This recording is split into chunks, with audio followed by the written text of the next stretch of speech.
Tales from the wild. Stories from the heart. A journey into the mind and soul of fired-up business professionals where they share their vision for the future.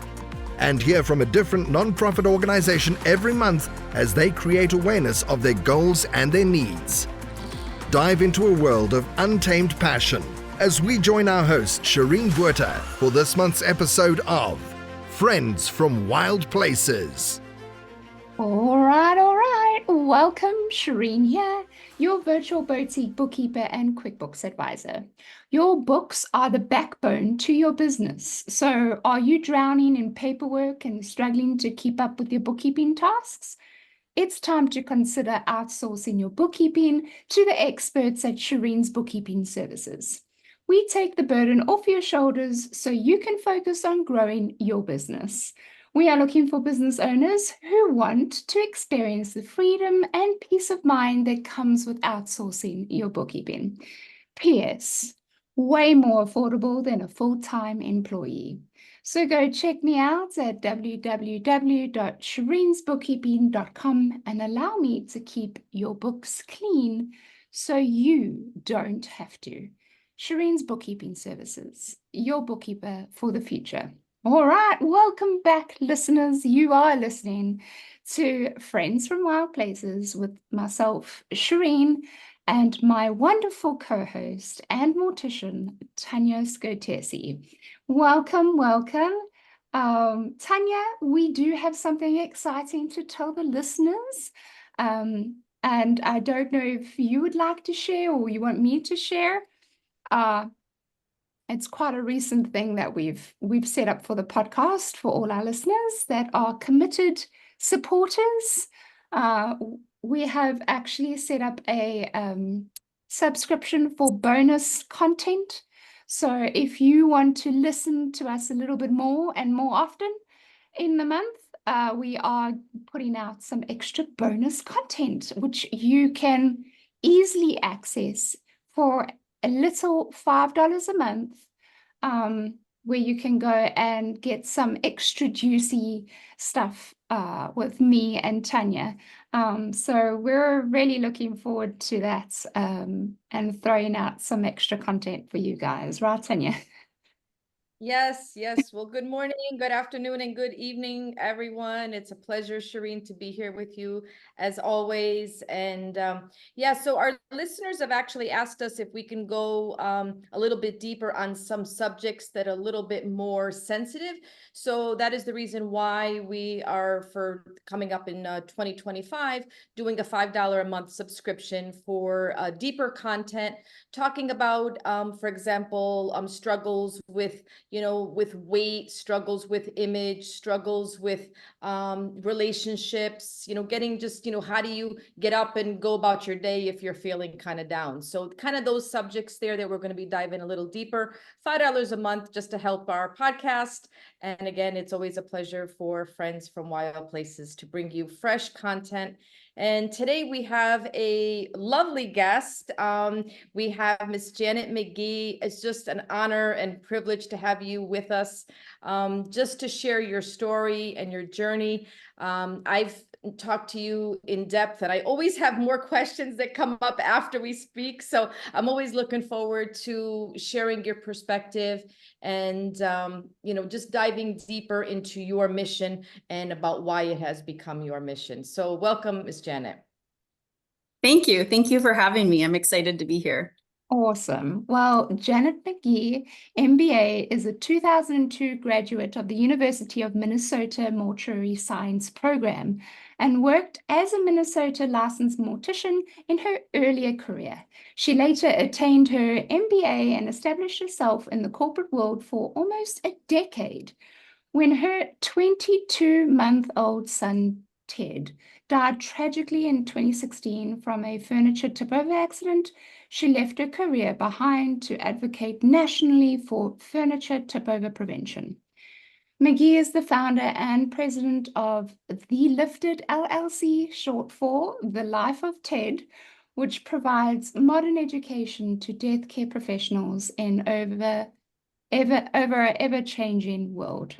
She played an integral role in forming and operating Parents Against Tipovers, PAT, which she'll talk more about.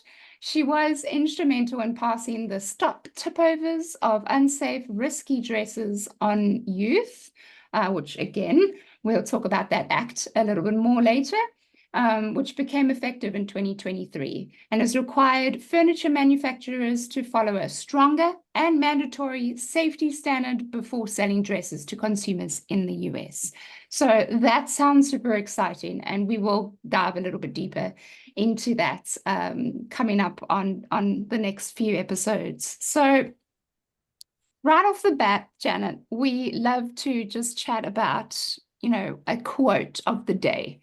And today's quote of the day, which you suggested, was from Brianna Wiest. Am I saying it correct? I believe it's Brianna Wiest. Brianna Wiest. Okay, well, she said, one day the mountain that was in front of you will be so far behind you, it will barely be visible in the distance. But who you become in learning to climb it, that will stay with you forever. This is the point of the mountain. Wow. Okay, so Janet, what does this quote mean to you? It's quite a good one. It is a good one. And it's how Brianna Wiest finished her book, The Mountain Is You. And it was a really powerful book. It's all about kind of transforming self-sabotage into self-mastery.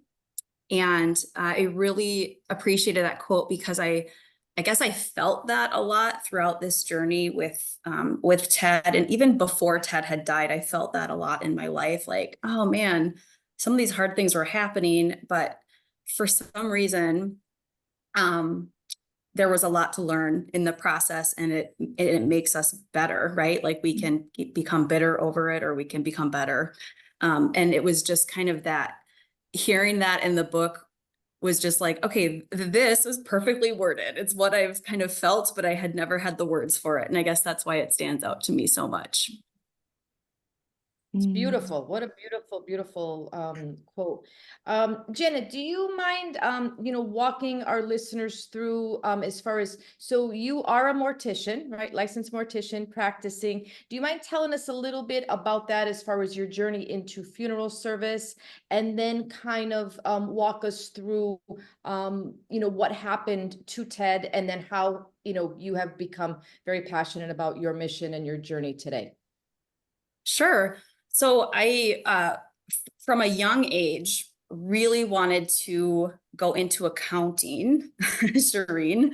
And I thought that, that was my career path. And then I took science classes in high school, and we did anatomy, we did dissections, and I thought that was fascinating. And I got really into chemistry of all things. And I don't know why chemistry was just so cool to me, but it was. And my mom suggested at one point in high school, maybe you should consider being an undertaker. That was the word she used. And I'm like, that sounds gross. I don't think so, Mom. But I mean, that was my thought as a, 16-year-old or whatever I was. But I was curious about it and started looking it up because the internet was becoming popular. And so I had access to things. And so I started Googling and thought, this seems like a career that kind of combines a lot of my interests. I was pretty involved in my church at the time. It involved religion. It involved cosmetology. It involved science. It involved business. Every day is a little bit different, and involved people skills and communication and grief and psychology, and just a lot of things that were very interesting to me. And so for that reason, after looking into it more, it just felt like the right thing to do, the thing that fit me. And so I ended up pursuing my degree in mortuary science, and graduated from the University of Minnesota mortuary science program when I was 20 years old, and went on to work as a licensed mortician for about 6 years until I had completely burned myself out. I had no concept of work-life balance at all. I was in my early 20s. I was a single mom for a portion of those years. And I just was trying to do it all, and I couldn't do it all. And I wish I knew then what I know now about, you know, burnout and about protecting your energy and things like that. But, you know, it's so easy to want to be everything to everybody when you're an empath and when people are sitting across the table from you. So I ended up deciding to change careers, but I didn't know what I was going to do, because being a good embalmer doesn't really give me transferable skills to any other profession. But I realized, you know, being a mortician does offer a lot of transferable skills. I mean, I know how to meet deadlines. I know how to communicate with people. I know how to write. I know how to, you know, organize information and get things done. I know time management, you know, the list goes on. And so I firmly believe that this career set me up for a lot of success down the road, simply because of the way, you know, the way that we are in our profession. But I ended up leaving the career behind and going to work on my MBA, and I got a job at a large bank. And so I pretty much started over again. And the reason I did that was because I knew that I wasn't going to be making as much money, but I really needed to get away from on-call. I needed to provide some stability for my son, who was 4 at the time. And I just needed to kind of heal a little bit from being on call all the time. And so that was good. I mean, even working full time in the banking world and working on my MBA at night felt easier than being a mortician. If I may, I just want to, I just had a couple questions for you. So I don't, my brain, you know, what they call it, senior moments. I guess I'm at the age of senior moments. So I just want to just touch on 2 things. So when your mom suggested to become an undertaker as a career when you were, you know, obviously in high school, did she have any, you know, a close relationship with like a local funeral home? Where did she come up with that idea for you? That's a good question. My mom was a social worker, and my mom had actually lost a child. My sister had died before I was born. So I had lost a sister who was 13 months old, who died of fast onset pneumonia. So from the time she was showing symptoms of being sick to the time she died was only about 12 hours. And my mom was like 26, I think, when that happened. So, I mean, that was something that really impacted my mom and dad. And of course, being a social worker at the local nursing home and working with discharge with the patients and things, she worked with some funeral homes, and it's a very small town. And so she just thought it might be a good fit. Wow. So, you know, and it's so interesting, you know, because obviously you and I both in the mortuary world, and see, Sheree, we are attempting to get you onto the dark side. Even from accounting, you can come to us. So Janet, with your you know, mom and, you know, kind of, you know, in prompting you, right, to look into mortuary school, and having been so young, having completed the program, can you just share for our listeners, because we do have a lot of mortuary students that do listen to our podcast, how did you choose your mortuary school? Was it area specific? If you could tell us, obviously you're US based, Shireen is obviously zooming in from South Africa. Tell us a little bit about your choice, about how you actually got into the program of your choice. Sure. You know, quite honestly, it was just location. I was born and raised in Minnesota, and the U of M in Minnesota offered a program. I didn't realize at the time.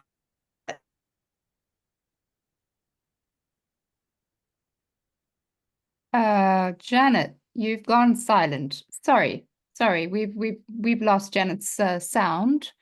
I don't know what's going on. We'll just take a few minutes just to quickly sort that out. Did you maybe? There we go. There you go. There we go. And she's back. Okay, we've got Janet. You can hear me now? Yes, I don't know what happened there. It says my internet connection is unstable. Oh, it's okay. I mean, okay here. Please let me know if that happens again. Okay. No worries. Yes. So it was just location. You know, I was from Minnesota, and I really hadn't to be honest, researched mortuary science schools in the nation. I just went to the closest one. Right. Okay. So then, and what else would you, like, you identified, a really key point about, funeral directors and burnout. And what do you think maybe could have prepared you better for understanding that? Like, for other students out there that maybe are experiencing the same thing. They're in school, very motivated, getting their job. Like, what could somebody have shared with you that maybe would have not had you go completely to the opposite side of where I don't want to be a funeral director anymore right now? Good question.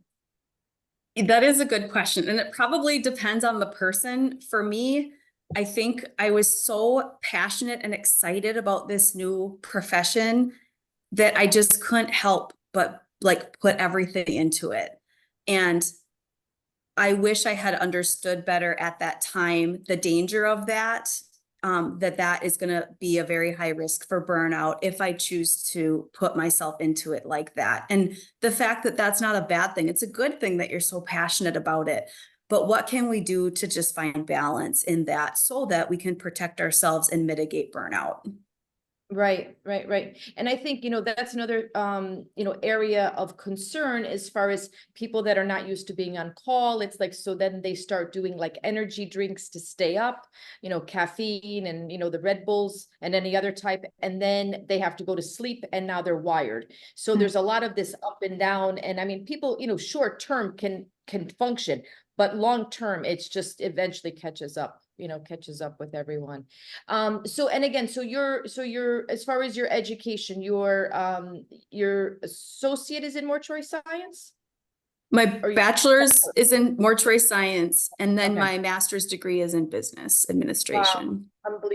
Unbelievable. And there are very few programs out there that offer the bachelor's degree in mortuary. Most of the schools are offering the associate. So yeah, kudos to you. So continue your journey. So you had this really fundamental like mortician background, and then burnt out, and then went into the bank world, and then Yeah. and bring So us. I will say, like, being in the banking world, it was refreshing in a sense that there was no call schedule and it felt like I was quote unquote normal again.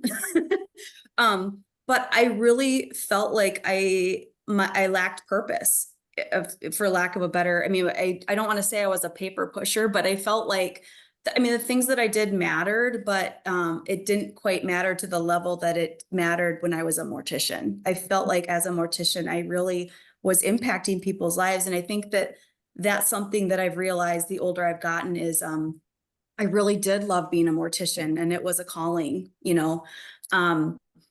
but anyway, so I worked in various capacities as I was working on my MBA. It took me about 4 years. So I worked at this bank for almost a decade. And then by that time I had been remarried and had another child. My son Ted was born in 2014, and just kind of felt like, okay, life is coming together, got my house and I don't have a call schedule anymore. Things are stable, got my 9 to 5, and then one day I put Teddy down for a nap. It was Valentine's Day in 2016. And I put him down for a nap. And he was almost 2, so he didn't want to go down for a nap. So he was getting out of bed, and I was putting him back, redirecting him back into his bed. And, Teddy, we got to take a nap now so we can, have a good night tonight. And so I put him back in his bed and closed the door, and came back to check on him about 15 minutes later to just make sure that he had fallen asleep because it had gotten quiet. And when I opened his bedroom door, I opened it just enough to see that his bed was empty. So I was like, okay, he must be out of bed. But kind of on the other side of the door, what was some toys. So I was like, maybe he's playing with toys or something, so I opened the door even further, and right away I saw his dresser had fallen forward. His dresser was on the floor, face down, and just in an instant, it was so quiet, and I knew he had to be under there. And so I lifted up the dresser and kind of started digging through a pile of drawers and clothes, and he was at the bottom of the pile, non-responsive. His face was purple. and his eyes were half open. And I just, it's like that, Tanya, you know what I'm about to say, where you've been around dead people long enough to know, like, I don't know that there's life in this body, his feet were starting to get cold. I immediately started CPR. I screamed for help. My son, he's 19 now, he was 11 at the time, he ran in and saw Ted and called 911. I was very proud of him to help with that. And between him and my husband at the time came up, and anyway, it felt like forever, but I know it was just within minutes. The ambulance was there, the police were there, the fire department was there. And long story short is they brought Teddy to the ER, and he still had a faint heartbeat. And so they tried to revive him. I'm sure by, I don't know what all they do. But they did find a faint heartbeat, which I was honestly a little surprised about. But we were just praying, like, maybe he could come back from this. I don't know. But as they're walking us through, they had staff, doctors, nurses all over, probably like 10 people in the room working to save him. And, we're holding his hand. And finally the doctor's like, there's just nothing more that we can do.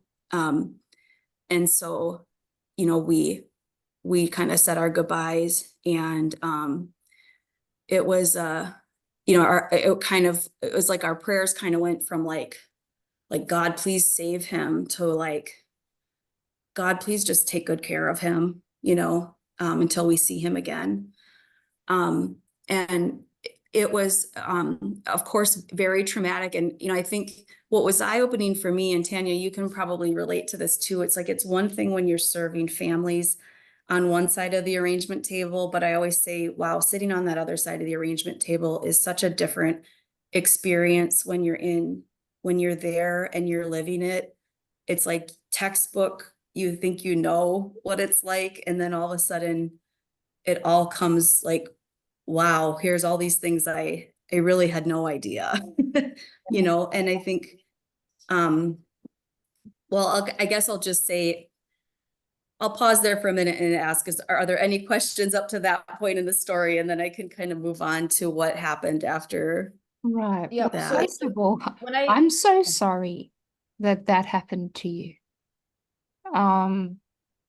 That's, I can't imagine it. I don't have children of my own. But I'm sure that's one thing that's any mother's worst nightmare and last thing that they could ever imagine. So I'm thankful for you sharing that story with us. It takes someone really brave to have to relive that memory again.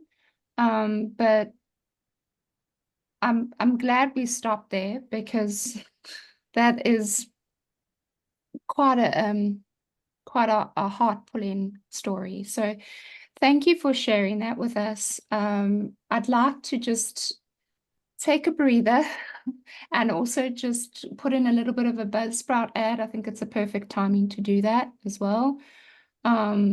So Buzzsprout is a podcasting app that we use here at Friends from Wild Places. Podcasting isn't hard when you have the right partners, and the team at Buzzsprout is passionate about helping you succeed.